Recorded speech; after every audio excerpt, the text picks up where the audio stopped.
ढोकळा बनवण्याची सर्वात सोपी आणि झटपट पद्धत. आवश्यक साहित्य: बेसन 1 कप चाळून घेतलेले, रवा 1 मोठा चमचा, यामुळे ढोकळा छान फुलतो, दही अर्धा कप किंवा लिंबू रस, हळद पाव चमचा, जास्त टाकू नका नाहीतर ढोकळा लाल होतो, आलं मिरची पेस्ट 1 चमचा, इनो 1 पाकिट, तेल, मीठ आणि साखर चवीनुसार. कृती: बॅटर तयार करा. एका भांड्यात बेसन, रवा, दही, साखर, मीठ, हळद आणि आलं मिरची पेस्ट एकत्र करा. त्यात थोडे थोडे पाणी घालून गुठळ्या होणार नाहीत असे मध्यम घट्ट मिश्रण तयार करा. हे मिश्रण 10 मिनिटे झाकून ठेवा. स्टीमर तयार ठेवा. एका मोठ्या पातेल्यात किंवा कुकरमध्ये पाणी गरम करायला ठेवा आणि ढोकळ्याच्या ताटाला तेल लावून ग्रीस करून घ्या.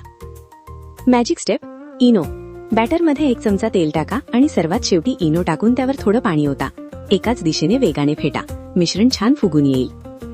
वाफवणे: लगेच हे मिश्रण तेल लावलेल्या ताटात ओता आणि मध्यम आचेवर 15 ते 20 मिनिटे वाफवून घ्या.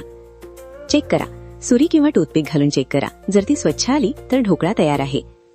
खमंग फोडणी: एका छोट्या कढईत तेल गरम करून त्यात मोहरी, जिरं, कढीपत्ता, हिरव्या मिरच्या आणि हिंग टाका. थोडं पाणी आणि साखर घालून ही फोडणी उकळवा आणि गरम ढोकळ्यावर सगळीकडून पसरावा. प्रो टिप्स: हळद कमी वापरा. सोडा किंवा इनो सोबत हळदीची रिॲक्शन होऊन ढोकळ्यावर लाल ठिपके येतात, म्हणून हळद अगदी थोडीच वापरा. अशाच जबरदस्त किचन टिप्ससाठी चॅनल सबस्क्राईब करा.